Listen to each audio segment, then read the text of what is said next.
Miren, la misma pregunta en otro año, ¿no? Muy similar, ¿no? Muy similar, cambia un poco la edad, 30 años, pero sigue siendo joven.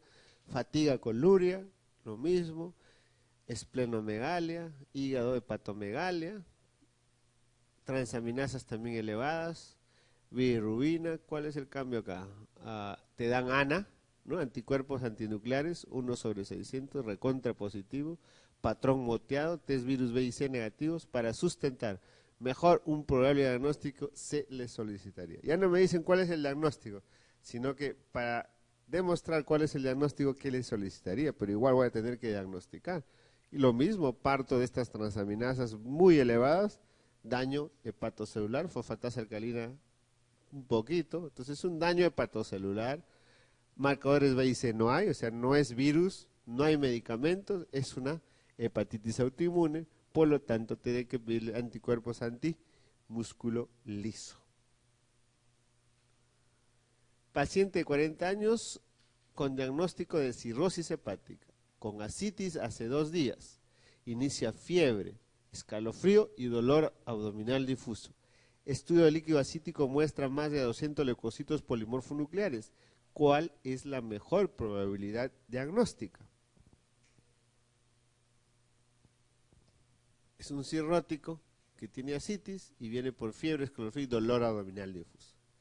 Todo paciente con ascitis generalmente moderada a severa, tensión que viene por dolor abdominal difuso, hay que pensar, y fiebre, pensar en peritonitis bacteriana espontánea. Entonces, toda ascitis con dolor abdominal y fiebre, peritonitis bacteriana espontánea. ¿Qué hay que hacer? Inmediatamente una paracentesis, no diagnóstica. Es fácil, ¿no? Como la ascitis moderada severa, rápido sacar, un frotis, en la media hora ya está el diagnóstico. Si te dicen gérmenes, ¿no? Gran positivos, otro te va a informar cuántos, en ese frotis, cuántos leucocitos encuentras en el líquido, ¿no? Si encuentran más de 250 polimorfonucleares, entonces el diagnóstico de hecho es una peritonitis bacteriana espontánea. Hay que esperar el cultivo, pero el tratamiento es empírico. ¿Cuál es el germen más frecuente en una peritonitis bacteriana espontánea? Escherichia coli. Parecido a la infección urinaria, lo mismo, 80% de la patología es Escherichia coli. El que le sigue es Klebsiella. Y finalmente están los gram positivos tipo Staphylococcus aureus. Esto puede cambiar, y como que ya ha venido, la peritonitis bacteriana secundaria. Ya no es espontánea, ¿no? Ya no es primaria, sino es secundaria a otra enfermedad, ¿no? Secundaria. ¿Cuándo se produce la secundaria? Por punción, ¿no? Por punciones. Puede ser un paciente con diálisis peritoneal, un paciente al que le estoy sometiendo, porque es cirrótico, sí, porque le estoy sometiendo constantemente a punciones, se puede infectar.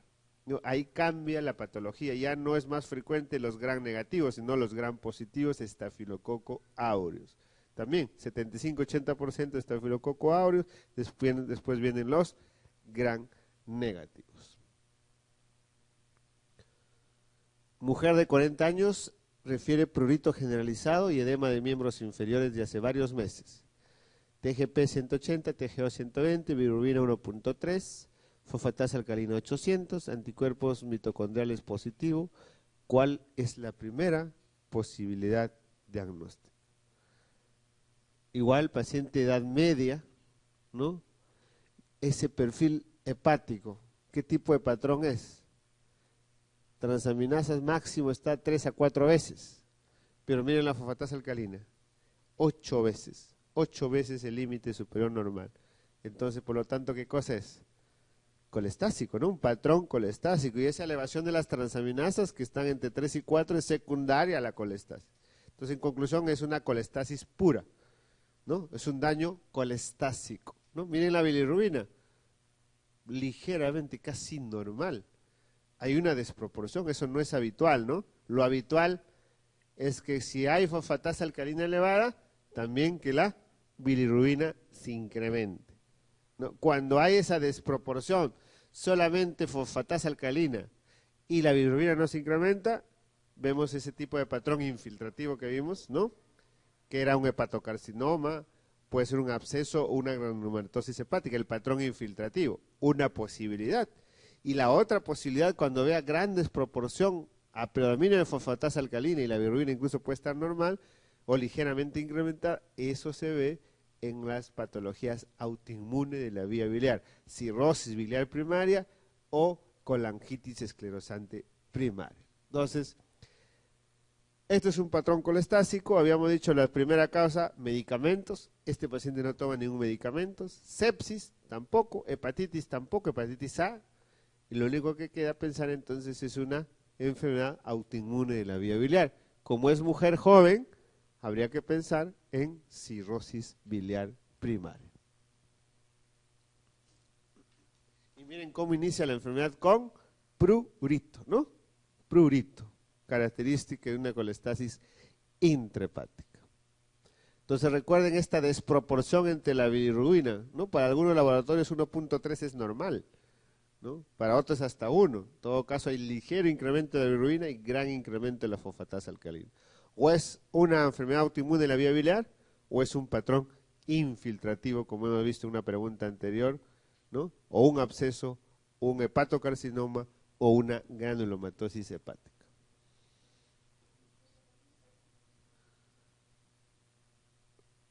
¿La CBP? Si es una cirrosis biliar primaria, simplemente el tratamiento definitivo es un trasplante hepático, ¿no? Acá lo único que habría que dar ácido urso desoxicólico mientras espera trasplante, para mejorar el prurito, ¿no? Para mejorar la ictericia, ¿no? Ese es el tratamiento. Ácido urso desoxicólico 3 veces al día, no, de por vida, pues, ¿no? Ya al momento que ya sea un child C, ¿no? Mientras sea un child A, child B, ¿no? Ahí se viene en espera, ¿no? Child C ya tiene que ser trasplantado,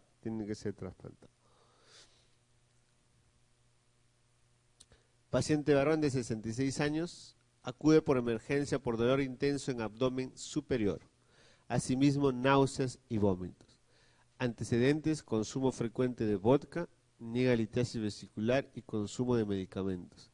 En el examen físico, abdomen, ruidos y horarios disminuidos, dolor en epigastrio, exámenes auxiliares, hematocrito 50, creatinina 0.3, bilirrubina 3.4, fosfatasa 2.46, más o menos el doble, TGO 209 y amilasa 741.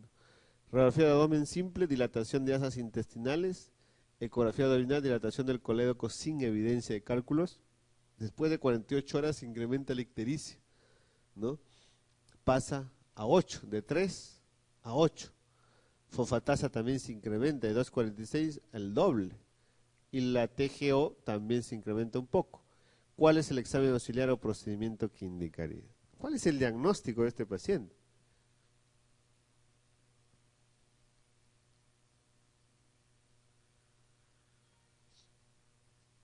Dolor abdominal intenso, ¿no? En abdomen superior, náuseas y vómitos. Todo dolor abdominal intenso me hace pensar en pancreatitis, ¿no? Una pancreatitis aguda. Muy bien. Consume frecuentemente alcohol, ¿no? Ahí está el factor de riesgo. No tiene litiasis vesicular y consumo de medicamentos. Y en el examen uno encuentra dolor en epigastrio. La amilasa, miren, ¿no? La amilasa está en el borde de los 100 también. Acá está 7 veces. El criterio de diagnóstico es más de 3 veces el límite superior normal. Entonces, más de 7 veces, ya definitivamente, esa es una pancreatitis aguda. Secundaria a una pancreatitis aguda puede incrementar la TGO, ¿no es cierto? Es un criterio de Ranson, ¿no? La fosfatasa se eleva acá, no, la fosfatasa si no debería estar incrementado, no debería estar incrementado en una pancreatitis aguda. Se le toma una radiografía, en ese momento que ingresa hay dilatación de asas intestinales, ecografía dice dilatación del colédoco, pero no encuentran cálculos, no hay cálculos, ¿no? Y después de 48 horas, ¿no? La ictericia se incrementa. Ojo, pero dice que hay una ecografía que no hay cálculos en el colédoco, porque si a las 48 horas se incrementa la ictericia, debo pensar que de repente si no se obstruyó más o migró otro cálculo, en colédoco que está obstruyendo y pasó de una bilirrubina de 3 a 8. Eso era lo primero que pensaría, una migración de un cálculo, ¿no? Pero dice que no hay cálculos y se ha incrementado la bilirrubina, ¿no? La fosfatasa también, las transaminasas un poco, ¿no? Entonces, ¿cuál sería el diagnóstico de este paciente? O sea, aparte de la pancreatitis, ¿por qué es que se está incrementando la bilirrubina?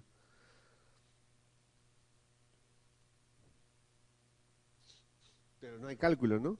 Salvo que la primera, puede ser, ¿no? O sea, que la primera que se tomó, porque la primera ecografía es cuando el paciente llega, ¿no? De repente ahí no hubo cálculos y en esas 48 horas el cálculo migró, ¿no? Había un cálculo en vesícula, descendió y es el que está produciendo la obstrucción. Podría ser, ¿no? No tengo el dato si al ingreso había cálculos en la vesícula, ¿no? Eso sería importante también, ¿no? Si hay cálculos en la vesícula, si a las 48 horas se hace ictericia, tengo que pensar que ha migrado el cálculo. Pero si no hay cálculos en la vesícula, ¿de dónde va a aparecer? Ya, una posibilidad sería un cálculo que ha migrado. ¿Y cuál sería la otra? Recuerden que el colédoco, la porción distal, tiene un trayecto intrapancreático, ¿no es cierto? Va por detrás, algunos van por detrás nada más, otros se meten al páncreas, ¿no? Y salen en la ampolla de Vater. Entonces, cuando hay un proceso inflamatorio, una pancreatitis en algunos casos, en estos casos en el que el páncreas se mete dentro de la cabeza del páncreas y sale al colédoco, el edema de la cabeza del páncreas puede comprimir el colédoco. Entonces, es un edema marcado, ¿no? Ese edema, entonces producir compresión del colédoco y producir ictericia, tipo funcional, digamos así, ¿no? Porque es compresión nada más. Entonces, ¿ahí cómo sabría? ¿Cómo sé que es por compresión o es que un cálculo que ha migrado? Porque eso estoy en la duda entre esas dos, ¿no? ¿Qué es lo que pediría? Una colangioresonancia, ¿no? La colangioresonancia me dirá, pues hay un cálculo. No, no, está libre, no hay cálculos. El problema solamente es compresión extrínseca. Si es así, si es compresión extrínseca, solamente hay que esperar que pase el proceso inflamatorio. Nada por vía oral, hidratación, manejo del dolor y nada más. Esperar que pase el proceso inflamatorio y eso va a mejorar espontáneamente. ¿Okay? Entonces sería una colangioresonancia. Esta pregunta fue el 2002, cuando todavía usábamos como diagnóstico la colangiografía retroendoscópica, ¿no? Era diagnóstico y terapéutico, ¿no? Ahora la CEPRES solamente es terapéutico, indicación terapéutica, ahora es la colangioresonancia, ¿ok? Entonces, ahora habría que marcar colangioresonancia.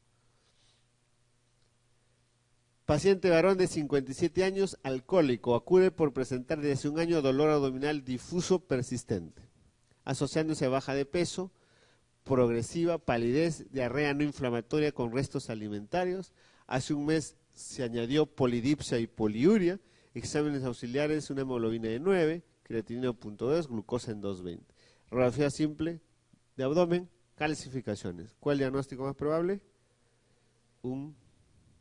¿Una crónica aguda? Crónica, ¿no? Entonces un paciente alcohólico crónico, hace un año tiene dolor abdominal persistente, baja de peso y diarrea no inflamatoria. Es una diarrea con mala absorción porque hay restos alimentarios. Ahí está la triada, ¿no? Baja de peso, dolor abdominal y diarrea con mala absorción, más calcificaciones en el páncreas. Eso es una pancreatitis crónica. Y el antecedente es el alcoholismo crónico. Puede desarrollar también hiperglicemia secundaria a la pancreatitis crónica. Paciente de 48 años con antecedente de hepatitis crónica viral desde hace 10 años. Acude por emergencia por presentar hematemesis severa y hipotensión arterial. En el examen físico se encuentra estigmas de daño hepático crónico, ascitis y circulación colateral, spam hepático 8. ¿Cuál de las siguientes se elige como primera opción terapéutica?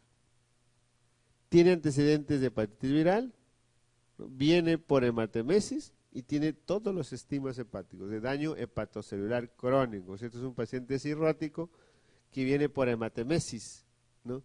Entonces es una hemorragia digestiva alta en un cirrótico, eso es un sangrado varicial, ¿no? Un sangrado varicial, es la primera posibilidad, varices esofágicas.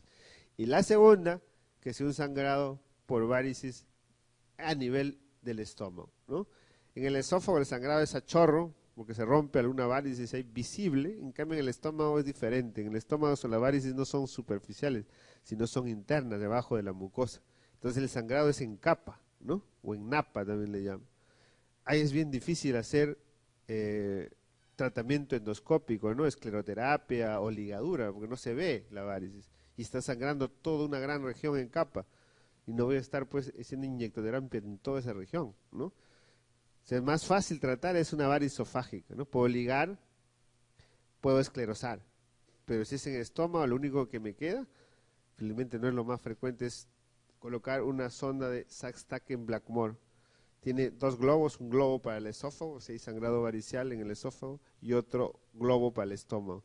El objetivo de esta sonda es simplemente hacer hemostasia, ¿no? 24 horas y esperar que deje de sangrar. Y en el tratamiento médico que podemos dar a la hipertensión portal, ¿no? Es la somatostatina, que es un derivado, o el octrotide también, que es un derivado de la somatostatina. Varón de 23 años, acudió hace 4 semanas a Huachipa. Presenta fiebre, síntomas generales, dolor abdominal, náuseas y vómitos. Hace 2 días remitió la fiebre y se asoció a ictericia, con coluria. Miren las transaminasas 1500, ATGPO 2000, fosfatasa alcalina 550, TP normal, albúmina normal, anticuerpos virus A negativo, antígeno de superficie positivo, anticore positivo, IgM, antígeno E positivo, anti-S negativo. ¿Cuál es el diagnóstico más probable?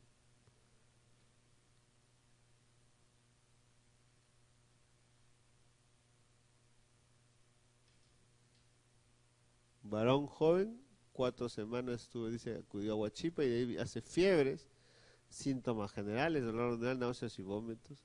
Y mire esas transaminasas, ¿no?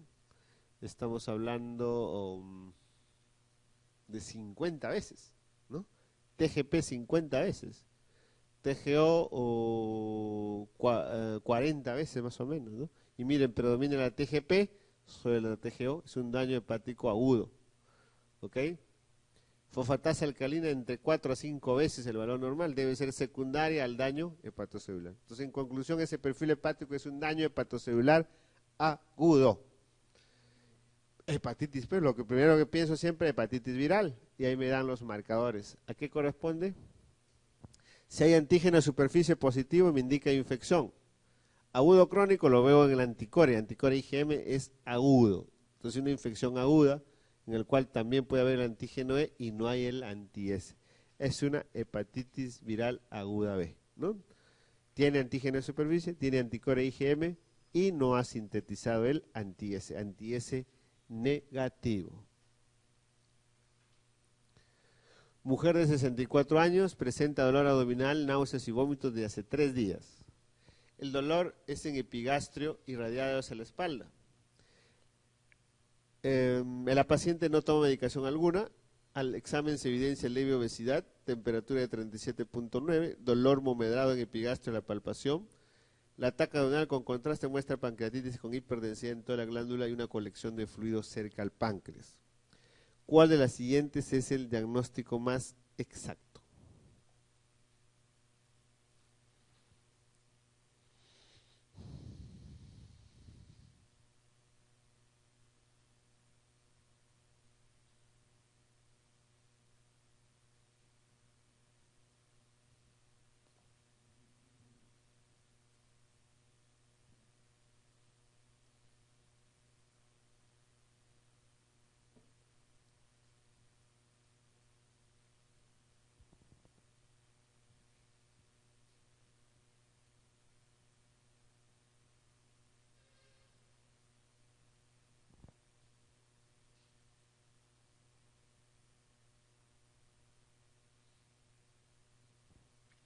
Tres días de enfermedad, náuseas y vómitos, dolor en epigastrio irradiado de espalda, ¿no? Clásico dolor de pancreatitis aguda, ¿no? Hay febrícula, ¿no?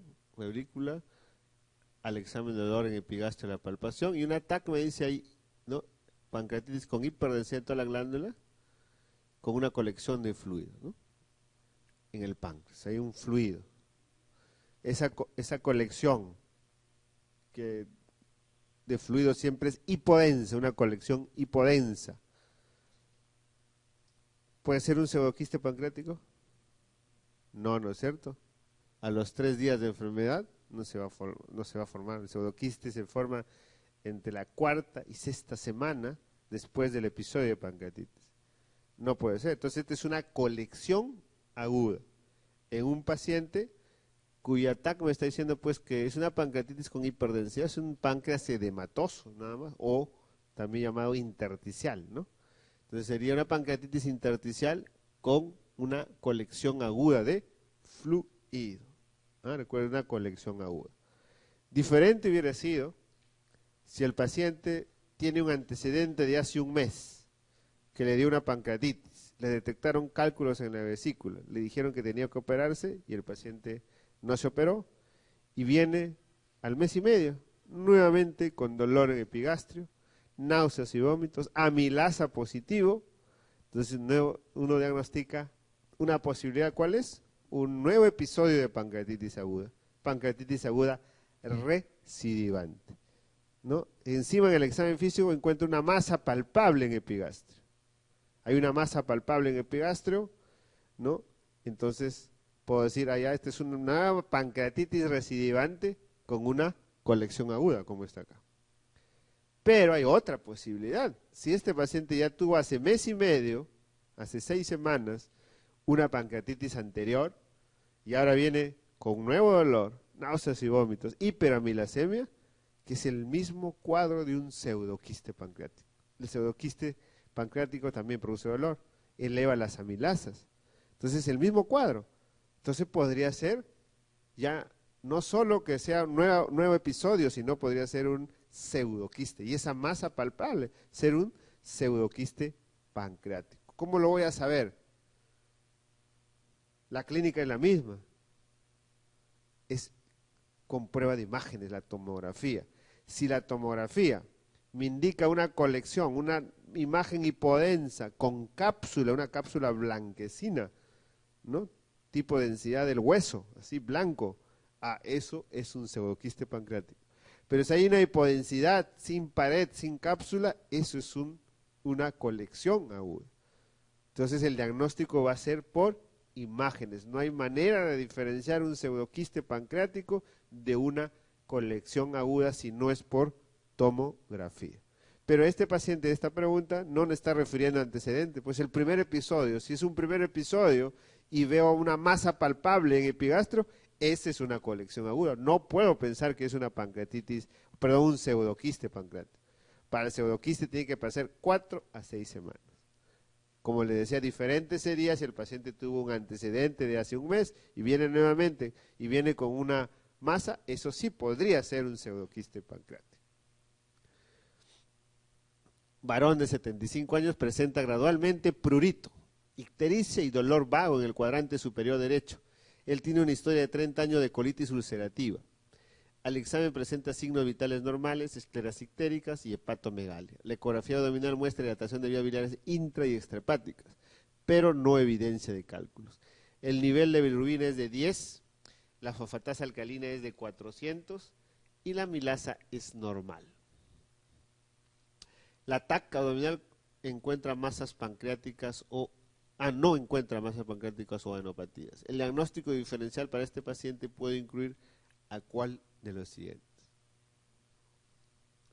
Entonces, ese perfil hepático, miren, fosfatasa 400, ¿no? Más o menos 4 veces el valor normal. En este caso la bilirrubina también está incrementada. La amilasa es normal, o sea, esto no es una pancreatitis, pero es una colestasis, ¿no? Una colestasis.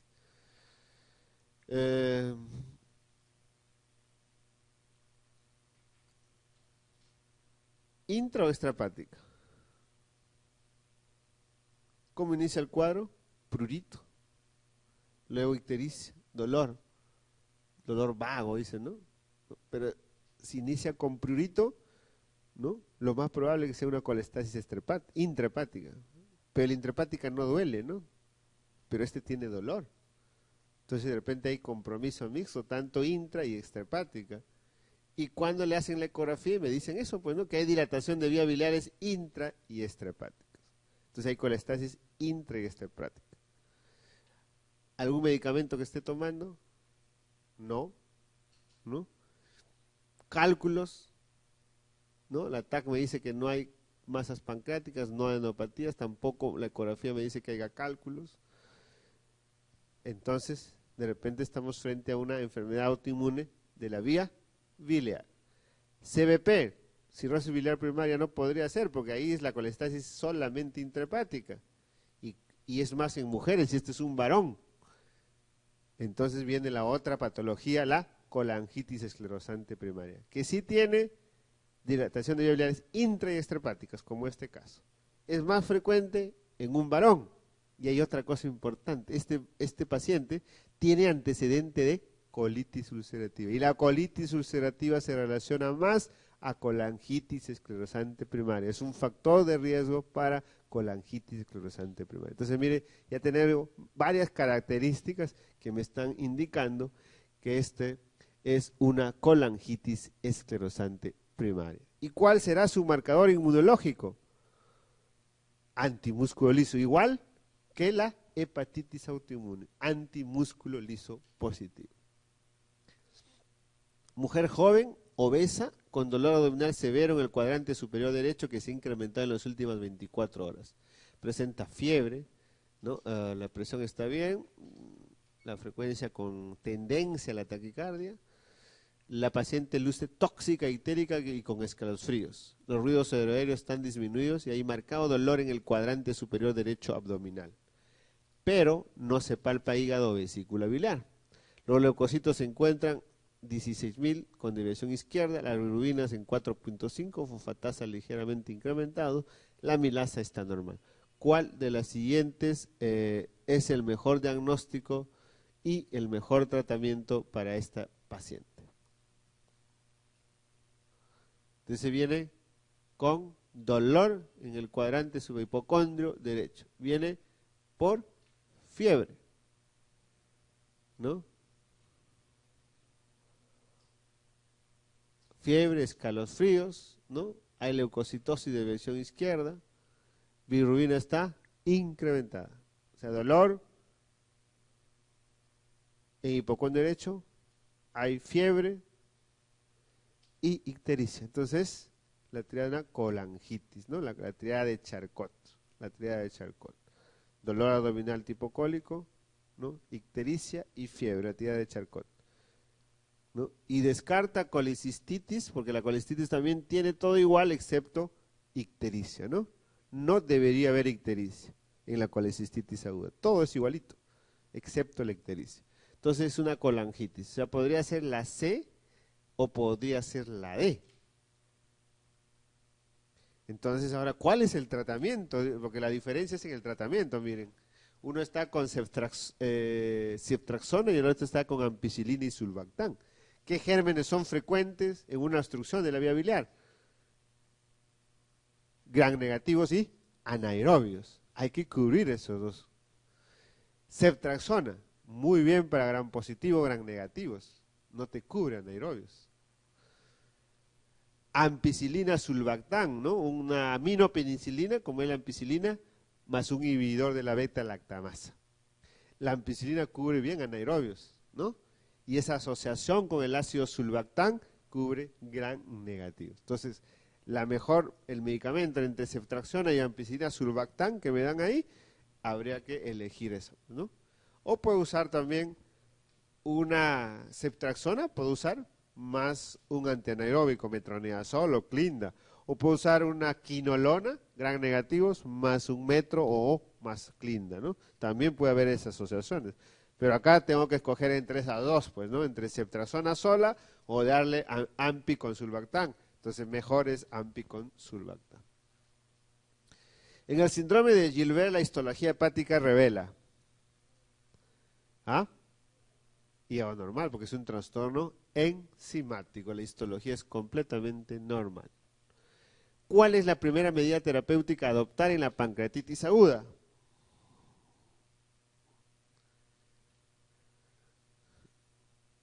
Aspiración nasogástrica, dieta absoluta, antibioterapia, ¿no? Administración, dieta, ¿no? Nada por vía. Dos cosas importantes como tratamiento inicial en una pancreatitis. Nada por vía oral, tiene que ser lo primero, para evitar la distensión gástrica, porque toda distensión gástrica aumenta la secreción de la colecistoquinina. Es una hormona que se estimula por la producción o que se estimula por la dilatación gástrica. Y la colecistoquinina a su vez estimula la producción pancreática, pues la secreción pancreática, más pancreatitis entonces. Entonces hay que evitar que el estómago se distienda, nada por vía oral. Y lo otro sería favorecer el vaciamiento gástrico, ¿no? Porque el paciente ya comió, ¿no? Está con contenido gástrico, entonces tengo que vaciarlo, usar sonda nasogástrica. ¿Cuándo indico sondas nasogástricas? Se ha demostrado solo la utilidad en pancreatitis severa. En pancreatitis severa, poner su sonda nasogástrica a gravedad, no como a veces indica uno y la enfermedad lo clampa, ¿no? Eso no tiene sentido. Tiene que estar a gravedad con una bolsa. La idea es vaciar el contenido. Entonces se ha demostrado efectividad, mejor pronóstico en los severos, pero en los agudos, en los leves, no. No, es igual usar o no usar, así que no, mejor es no usarlo, pues, ¿no? Porque si no hay beneficio, ¿para qué lo voy a maltratar al paciente, ¿no? Es molestoso tener una sonda nasogástrica. Entonces, si es pancreatitis leve, nada más. Nada por vía oral, no sonda nasogástrica, hidratación. La otra cosa importante. Hay que hidratar 3 o 4 litros en las primeras 24 horas del paciente. Incluso el primer frasco lo puedes meter a chorro, ¿no? El paciente joven sin problema, el primer frasco a chorro, ¿no? Encima de los 65 años sí hay que tener mucho cuidado, ¿no? 500 a chorro y de ahí ya le pones a un goteo rápido que puede ser 45, 60 gotas por minuto, ¿okay? Porque no maneja bien los líquidos. Todo paciente encima de los 65 no tiene la tasa de filtración glomerular disminuido. La disminuida estará en 80% probablemente. Entonces, ante una sobrecarga hídrica, puede retener líquidos y hacer congestión pulmonar.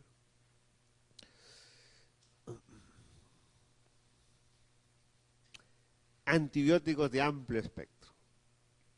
Los antibióticos en pancreatitis aguda todavía es controversial. No creo que pregunten, porque hay dos escuelas. Los americanos, Estados Unidos, dicen indicar antibiótico en pancreatitis severa solamente si he demostrado infección. O sea, tengo que hacer punción, aspiración de una necrosis, de una colección aguda, de un probable absceso. Tengo que hacer y demostrar el germen, ¿no? En cambio, los europeos, no, toda pancreatitis severa debe recibir antibióticos de amplio espectro para evitar que se infecte. ¿Qué antibióticos llevan bien al páncreas? Puedo usar como monoterapia un carbapenem, o sea, meropenem o imipenem. O la asociación del metronidazol, ¿no? Más una quinolona, ¿no? Cualquiera de las dos alternativas, ¿no? En todo caso, si preguntar en nuestro medio, nosotros estamos más influenciados por la escuela americana, nos hay que marcar que hay que demostrar infección para usar antibióticos. En un paciente diagnosticado de pancreatitis aguda, a los 2 días de su evolución, ¿cuál de los siguientes datos carece de valor para pronosticar su carácter severo? Tener un Ransom más de 3 o más, mal pronóstico, ¿no? El Apache también, mayor a 8, mal pronóstico. Tener una proteína C reactiva superior a 120.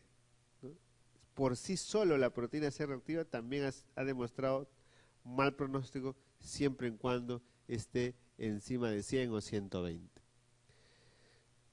La amilasa, ¿no? La amilasa no tiene ninguna relación con el cuadro clínico. Si yo puedo tener un paciente con pancreatitis que cumple criterios a la justa de pancreatitis, tiene 400 de amilasa, y otro que tiene 2000, 3000 de amilasa. Los dos van a evolucionar igualito. O sea, no hay ninguna complicación en aquel que tiene más transaminasa, ¿no? Entonces sería lo falso. La obesidad también con un valor pronóstico. Enferma de 62 años con diabetes mellitus tipo 2, ingresa por dolor en el abdomen superior y hiperamilasemia, siendo diagnosticada de pancreatitis aguda. El estudio realizado no demuestra etiología de la misma. A las 3 semanas de evolución de la enfermedad, encontrándose asintomática, la ecografía abdominal evidencia una colección líquida, bien delimitada, de unos 35 por 30 milímetros, con características inequívocas de pseudoquiste pancreático. ¿Qué conducta de las siguientes es más adecuada? Mira, acá ya pasó 3 semanas, pues ahí sí hay posibilidad, ¿no? En realidad la posibilidad está entre la cuarta y sexta. Bueno, tercera podría ser ya posibilidad de un pseudoquiste. Le toman una tomografía para hacer el diagnóstico y confirman que esto es un pseudoquiste. Ecografía, ¿no? Pero en realidad la prueba definitiva es tomografía, ¿no? ¿Cuál sería la conducta? Es un quiste de 3x3, ¿no? O 3.5 por 3. Entonces recuerden la regla de los 6 en pancreatitis aguda para el manejo de las complicaciones en el pseudoquiste, que dice, si es mayor de 6 centímetros, necesita drenaje. Si es menor de 6, no necesita. Solamente observación y esperar 6 semanas. 6 semanas para que se reabsorba espontáneamente. Pero si es más de 6 centímetros, sí hay que ir a drenaje. Primero intentar drenaje percutáneo, ¿no? Por cateterismo, hay que punzar y drenar. Si es fallido, recién será drenaje abierto por cirugía laparoscópica o cirugía abierta. ¿Okay? Entonces, no se olviden, más de 6 centímetros recién drenaje. Entonces, como este tiene menos de 6, será actitud expectante y seguir la evolución clínica en espera de la resolución espontánea hasta 6 semanas. Una paciente ingresa con el cuadro clínico de pancreatitis aguda severa. La ecografía y la tomografía abdominal demuestran la existencia de coledocolitiasis y gran necrosis pancreática. ¿Cuál de estas opciones terapéuticas es la más conveniente?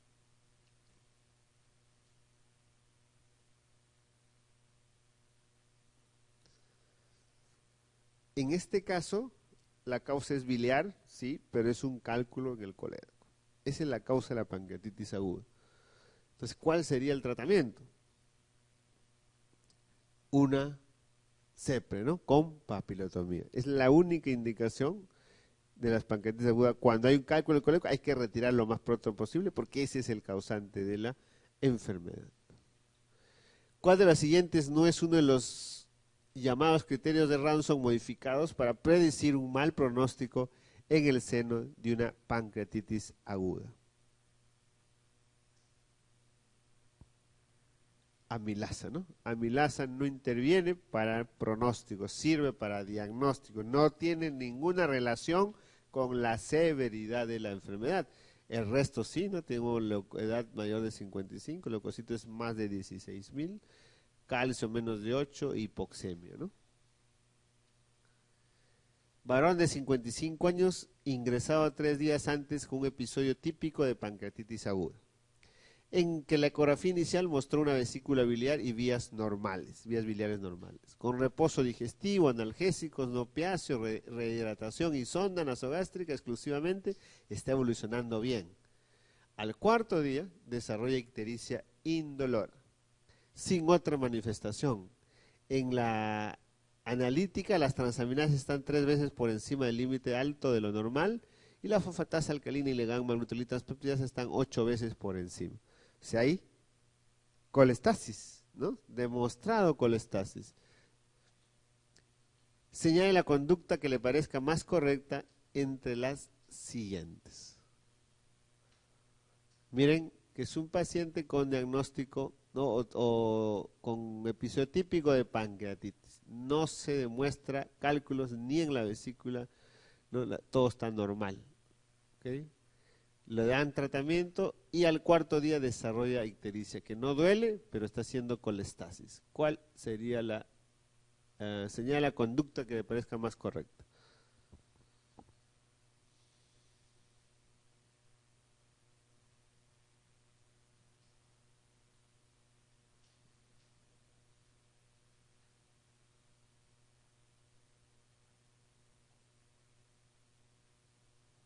¿Cuál sería el diagnóstico de este paciente?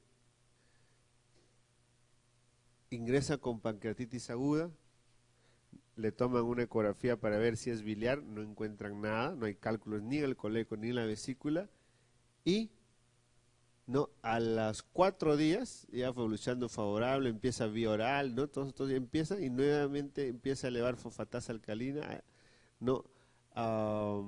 Y la gamma glutamil también, ¿no? Y asictericia, o sea, asictericia con colestasis. Muy parecido a la pregunta anterior que hemos revisado, un paciente que ingresaba con pancreatitis y empeoraba su ictericia, ¿no? Este no tenía ictericia y al 4.º día hace ictericia. Entonces, pero este paciente sí tiene una ecografía previa en donde dice no hay problemas en la vesícula ni en el coledo y hace ictericia. ¿Qué será? Un edema, ¿no? Probablemente también un edema en el páncreas, un páncreas edematoso que está comprimiendo el codéroco y está produciendo esa ictericia. Por supuesto, como hay una obstrucción al flujo del vía biliar, hay colestasis, incrementa la fosfatasa alcalina y la bilirrubina. Entonces, lo más probable, de todas maneras, tendría que pedirle una colangioresonancia, porque el diagnóstico siempre es por descarte, ¿no? Tendría que pedir una colangioresonancia, si la colangioresonancia es negativa para una obstrucción, ya sea por un cáncer o por un cálculo, entonces si no hay nada de eso, esto es edema pancreático y solamente es esperar. Entonces sería observar la evolución, pues lo más probable es que el cuadro añadido sea compresión del colédoco por edema y es reversible casi siempre. ¿Okay? Pero esto solamente haré después de hacer una colangiografía, ¿no? Perdón, una colangioresonancia. Mujer de 29 años, con VIH positivo, adicta a la heroína por vía intravenosa, presenta astenia intensa de 2 semanas de evolución. Se objetiva unas transaminasas con valores 6 veces superiores al límite alto de la normalidad. Antígeno superficie positivo, IgM anticore negativo, anti-D positivo. Ante el patrón serológico, ¿cuál es el diagnóstico?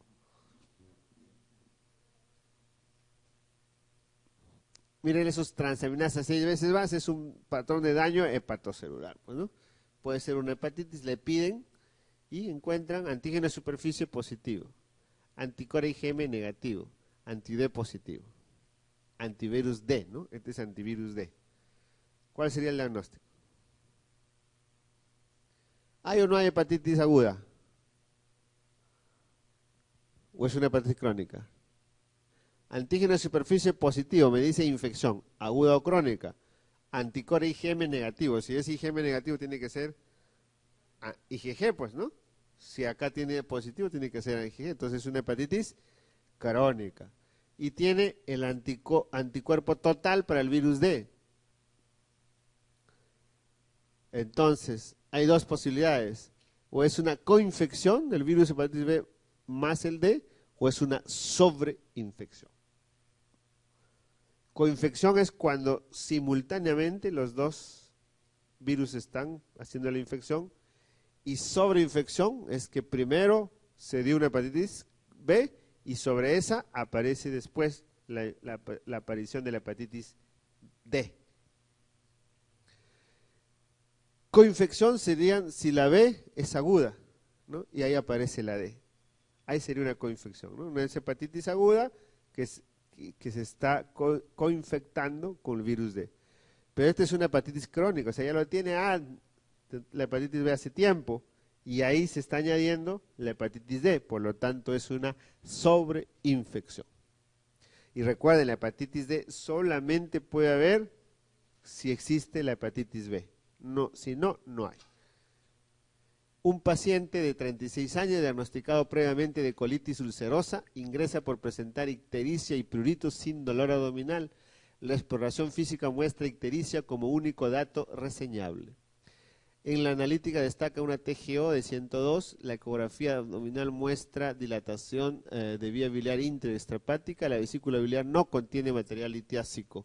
¿Cuál sería la prueba que solicitaría a continuación? Paciente joven, varón, 36 años, tiene diagnóstico de colitis ulcerosa, ingresa por ictericia y prurito, no dolor abdominal. Y miren ese patrón, ¿no? TGO 1.5 será, ¿no? Siendo el valor normal 75, más o menos unos 5 veces, ¿no? La ecografía abdominal muestra dilatación de vía biliar intra y extrahepática. La vesícula biliar no contiene cálculos. O sea, hay colestasis, pero no es por cálculos. ¿Cuál sería la prueba que solicitaría a continuación? Y no es tampoco un daño hepatocelular, ¿no? Porque esa transaminasa, ¿no? Debe ser entonces una colestasis, ¿no? Una colestasis. No tengo el valor pues, de fosfatasa alcalina, ¿no? No lo tengo, pero viene por ictericia y prurito, ¿no? Una colestasis intrahepática. Me dice transaminasas casi normal. Entonces, por lo tanto, es una colestasis intrahepática por la forma de inicio con prurito ictericia. No hay medicamentos, no hay sepsis, probablemente debe ser una enfermedad autoinmune de la vía biliar. Y si me dice varón, ¿qué pienso? Colangitis esclerosante. Tiene colitis ulcerativa, que es factor de riesgo para colangitis esclerosante primaria. ¿Cuál es la prueba a solicitar? ¿Cómo confirmo?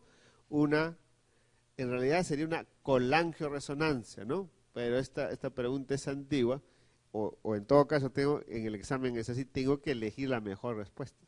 En estas alternativas que me dan, la mejor respuesta sería colangiografía retrógrado endoscópica.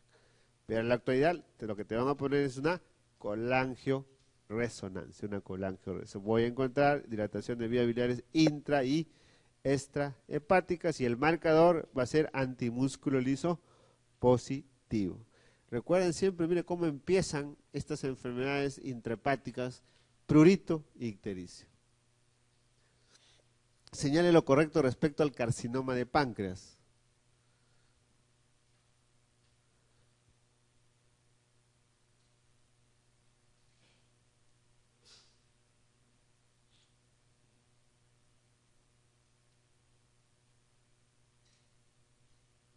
¿Los marcadores tumorales son muy útiles en el diagnóstico?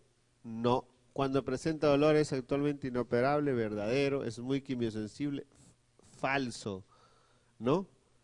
No responde a radioterapia y afecta generalmente a varones, ¿no? No es quimiosensible, no responde a radioterapia ni la cirugía. Prácticamente, ¿no? Es inoperable, la mortalidad es alta. Mujer de 37 años con historia de 2 años de diarrea, de 2 a 4 deposiciones diarias voluminosas, blandas, a líquidas sin componentes anormales, asociados a flatulencia excesiva, acompañada de molestias abdominales difusas. Refiere de ese tiempo pérdida progresiva de fuerza y agradecimiento de unos 12 kilos.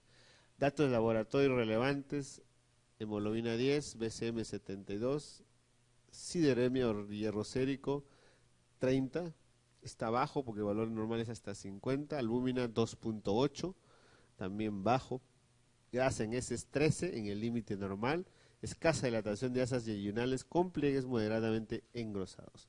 Su diagnóstico será diarrea crónica, ¿no? 2 años de diarrea. ¿Okay? ¿Qué más tengo? ¿Es funcional o es orgánico? Si hay anemia, baja de peso, es orgánico, pues definitivamente, ¿no? Muy bien. Ahora hay que ver si acompaña o no de malabsorción esta diarrea. Es la tercera pregunta.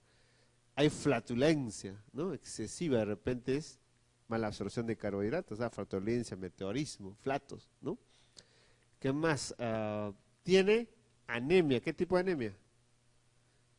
Hipocrómica, ¿no? BCM 72. Y hierro sérico menos de 50. O sea, hay ferropenia. Entonces es una anemia ferropénica, pues, ¿no? Lo más probable, ¿no? Lo más probable que es una anemia ferropénica. Y tiene en límite esteatorrea, ¿no? Está en el límite. Entonces esta es una diarrea crónica con mala absorción. Diarrea orgánica con mala absorción, que está produciendo anemia ferropénica. Por lo tanto, ¿dónde estará la lesión? Duodeno, muy bien, en duodeno. ¿Cuál de estas enfermedades producirá problema a nivel del duodeno? Pancreatitis crónicas no. Enfermedad celíaca, ¿no? La enfermedad celíaca o sprue celíaco Es una enfermedad idiopática desencadenada generalmente cuando uno consume derivados del trigo, ¿no? Hay atrofia de la mucosa del duodeno. El cuadro clínico es diarrea crónica con malabsorción más anemia ferropénica, recuerda, y no cede al tratar. A veces el diagnóstico es anemia ferropénica, se lo trata como una anemia carencial, ¿ok? Y empiezan a darle sulfato ferroso bioral. Y a la sexta, octava semana uno comprueba, pide su hemoglobina, igual sigue. Empezó con 8 de hemoglobina, sigue 8 de hemoglobina. No ha mejorado. Ya debería haber mejorado. Entonces, ahí uno replantea el diagnóstico, esto está mal, algo está pasando. O mi diagnóstico está mal, ¿no? No, sí es anemia ferropénica, pero el problema es que no se está absorbiendo ese sulfato ferroso porque hay problema en la mucosa duodenal. Ese es el sprue celíaco. El marcador serológico que mejor define la existencia de una hepatitis aguda por el virus B es. Esta pregunta es controversial, ¿no? ¿Cuál marcarían? A ver.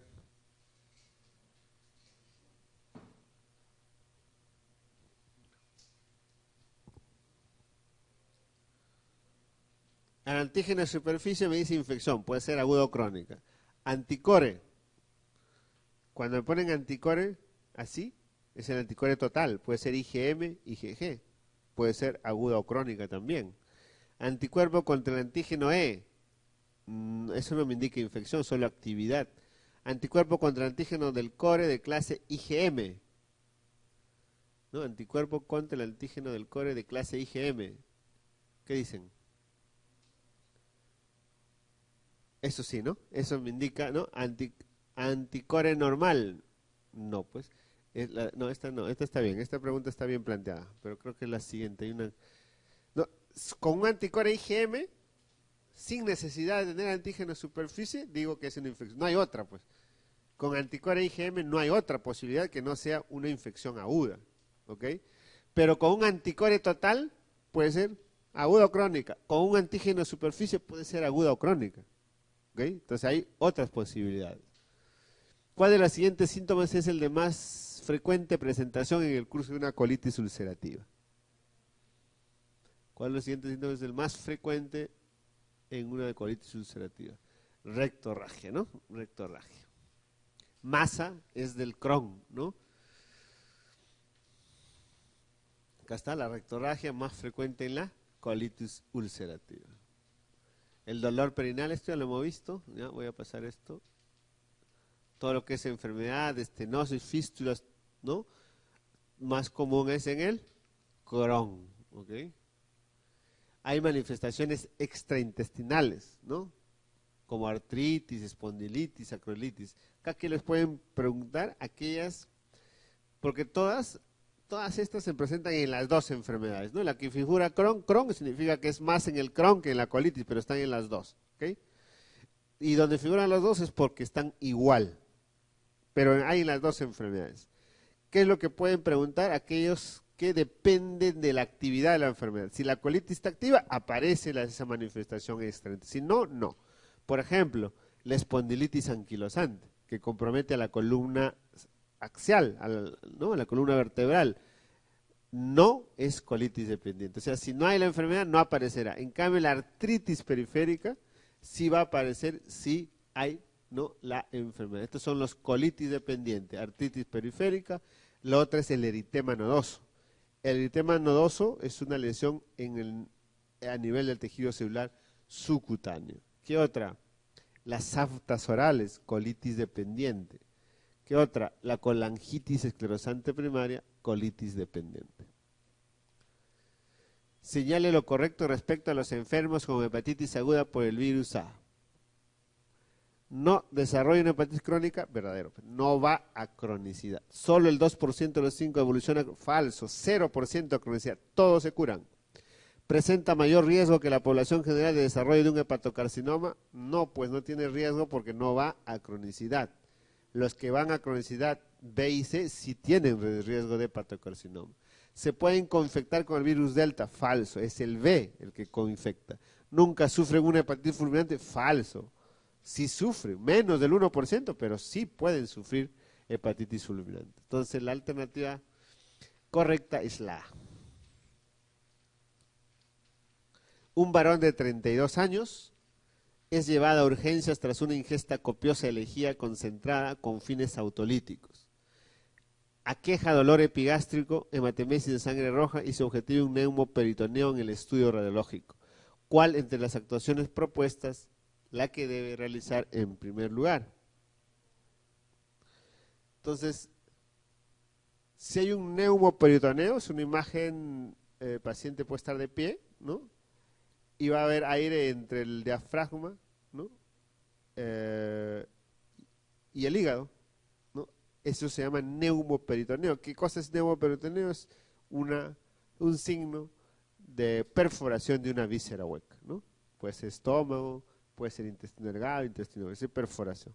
Por lo tanto, si hay una perforación, es porque debe haber peritonitis, ¿no? Y esa es una indicación de una laparotomía exploratoria, ¿no?